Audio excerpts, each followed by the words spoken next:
Hello students,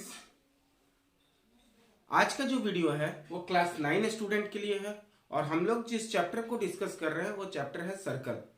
exercise 10.4 question number 6 को आज हम लोग सॉल्व करेंगे। तो चलिए स्टार्ट करते हैं। क्वेश्चन नंबर 6 में क्या कह रहा है, पहले क्वेश्चन को हम लोग समझते हैं। कह रहा है क्या, a circular park of radius 20 metre. एक सर्कुलर पार्क है और जिसका रेडियस कितना दिया है, 20 मीटर दिया हुआ है। Is situated in a colony, और एक कॉलोनी के अंदर है। 3 boys Ankur, Syed and David are sitting at equal distance on its boundary, each having a toy telephone in his hand to talk each other. Find the length of the string of each phone. तो जो toy telephone से ये लोग बात कर रहे हैं वो एक क्या है, तार से जुड़ा हुआ है। तो हमें फाइंड करना है कि वो जो तार का लेंथ है वो कितना है। ठीक है, तो चलिए हम लोग क्वेश्चन को आप फिगर से समझते हैं। तो कह रहा है कि एक सर्कुलर पार्क है कॉलोनी में। तो चलिए भाई, एक हम सर्कुलर पार्क बना लिए। अब इस सर्कुलर पार्क का रेडियस कितना दिया है, तो r इज इक्वल टू दिया है 20 मीटर। कितना दिया है, 20 मीटर। और कह रहा है कि 3 फ्रेंड है, अंकुर, सैयद एंड डेविड। तो हम लोग A for Ankur, S for Syed और D फॉर डेविड कंसीडर कर लेते हैं। तो मान लेते हैं यहां पर A फॉर अंकुर बैठा है, यहां पर क्या है, सैयद बैठा है और यहां पर डेविड बैठा हुआ है। एक चीज और दिया हुआ है क्या, कि are sitting at equal distance, और सबका जो डिस्टेंस है वो सेम है। तो मान लीजिए अगर A को हम S से ज्वाइन करें, S को अगर हम D से ज्वाइन करें और D से A को ज्वाइन करें, ठीक है, तो क्या ये एक ट्रायंगल बना रहा है। और ये जो ट्रायंगल बना रहा है वो कैसा ट्रायंगल है, क्योंकि ऑल डिस्टेंस इक्वल है तो ऑल साइड्स इक्वल हो गया, तो ये एक इक्विलेटरल ट्रायंगल है। ठीक है, अब हमको फाइंड करना है क्या, कि अगर हम एक का लेंथ को फाइंड करके 3 से मल्टीप्लाई कर दे तो टोटल ये जो स्ट्रिंग का यूज है उसको निकाल लेंगे। ठीक है, तो कह रहा है क्या, find the length of the string of each phone. तो ईच फोन कह रहा है मतलब यहां से यहां तक की दूरी की बात की जा रही है, तो केवल यही डिस्टेंस हमको निकालना है। ठीक है, दिया क्या है, सिर्फ रेडियस दिया है, और कुछ दिया है नहीं दिया है। तो हम लोग क्या जानते हैं, पहले उसको समझते हैं। हम लोग ट्रायंगल में पढ़े थे, एक वर्ड था सेंट्रॉइड। सेंट्रॉइड समझते हैं क्या होता है, कि जब किसी भी ट्रायंगल का हम तीनों मीडियन को ड्रॉ करते हैं, तो ये एक ट्रायंगल कैसा है, इक्विलेटरल ट्रायंगल है। तो इक्विलेटरल ट्रायंगल को क्या, जब हम मीडियन ड्रॉ करते हैं, मान लीजिए ये एक मीडियन हो गया, ये दूसरा मीडियन हो गया और ये तीसरा मीडियन हो गया।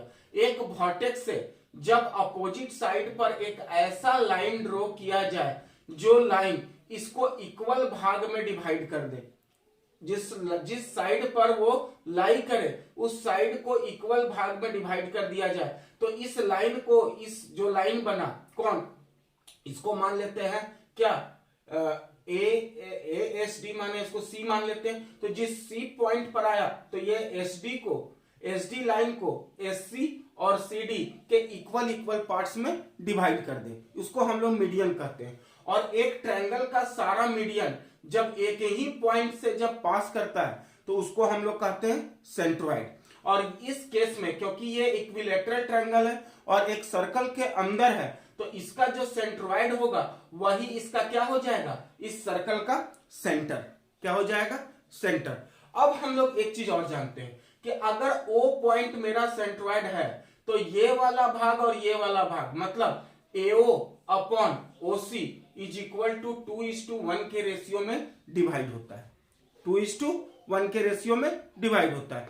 अब एक चीज और हम लोग को यहां पर गिवन है क्या, कि जो लाइन सेंटर से सरकमफ्रेंस को जोड़ता है इसी को हम लोग कहते हैं क्या, रेडियस।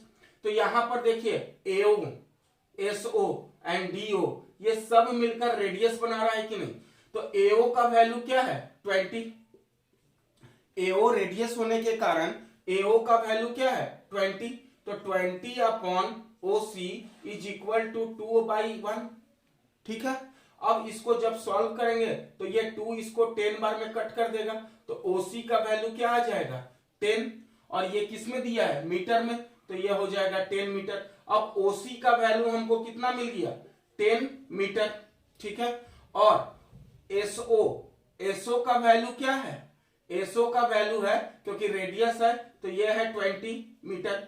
अब एक प्रॉपर्टी और हम लोग क्या जानते हैं, ठीक है, कि अगर इक्विलेटरल ट्रायंगल है, रफ में हम लोग समझ रहे हैं, अगर इक्विलेटरल ट्रायंगल हमारे पास है, हम मीडियन ड्रॉ करें, किसी एक वर्टेक्स से एक पॉइंट को लेकर ड्रॉ करें मीडियन, ठीक है, इसका अब इक्विलेटरल ट्रायंगल होने के कारण अगर एंगल बाइसेक्टर करें या फिर हम इस पर क्या ड्रॉ करें, परपेंडिकुलर ड्रॉ करें, ठीक है, तो सब का सब एक ही लाइन पर आएगा। मतलब जो मेरा मीडियन वाला लाइन होगा वही मेरा परपेंडिकुलर भी लाइन होगा जब वर्टेक्स से ड्रॉ करेंगे, और वही का वही मेरा एंगल बाइसेक्टर भी होगा। तो परपेंडिकुलर लाइन होने के कारण यहां पर कितना डिग्री का एंगल बनाएगा, 90 डिग्री का एंगल बनाएगा, 90 डिग्री का एंगल बनाएगा। और अगर हम लोग एक पार्ट निकालने में किसी भी तरह कामयाब हो गए तो इसको 2 से मल्टीप्लाई कर देंगे तो हमको पूरा एसडी का लेंथ मिल जाएगा, और वही क्या हो जाएगा, ईच फोन का लेंथ हो जाएगा स्ट्रिंग का, ठीक। तब हम लोग किस ट्रायंगल से चलते हैं, तो हम लोग बात करते हैं नाउ फ्रॉम ट्रायंगल, कौन सा ट्रायंगल, ओएससी, ओएससी। अब ओएससी का अगर हम लोग यूज कर रहे हैं, ओएससी का अगर यूज कर रहे हैं तो देखिए 90 डिग्री के सामने वाला साइड क्या हो गया, हाइपोटेनस, तो SO square is equal to बाकी दोनों साइड का स्क्वायर का सम, ठीक है। चलिए एसओ स्क्वायर, एसओ का वैल्यू कितना है 20, तो यहां लिख देंगे 20 का square plus is equal to SC का वैल्यू हमको निकालना है, एससी स्क्वायर प्लस ओसी का वैल्यू अभी हमने कैलकुलेट किया 10, तो ये 10 का स्क्वायर। तो अब हम लोग लिख सकते हैं यहां पर SC square is equal to, अब स्क्वायर को अगर उधर भेजेंगे तो अंडर रूट हो जाएगा, यहां पर 200 का स्क्वायर मतलब 400, और ये 10 का स्क्वायर मतलब 100, और ये इधर आएगा तो क्या हो जाएगा -100, ठीक। अब यहां से हमको एससी का वैल्यू क्या मिल गया, SC equal to under root 300 metre, और 300 मीटर को जब हम चेंज करेंगे तो ये हो जाएगा 10√3 मीटर, 10√3 मीटर। ये किसका हो गया, एससी का वैल्यू।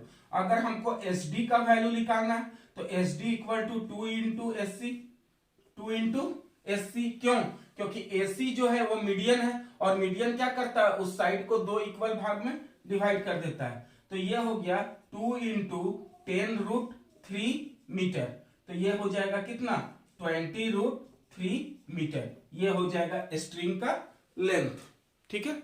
इसको आप अलग अलग तरीके से बना सकते हैं, लेकिन अगर आप सेंट्रॉइड का कॉन्सेप्ट जानते हैं, ठीक है, तो ये क्वेश्चन बहुत ही आसानी से बन जाता है, ठीक है। तो ये क्वेश्चन के लिए आपको उम्मीद है कि बहुत अच्छे से समझ में आया होगा। तो चलिए आज के लिए इतना ही, थैंक यू।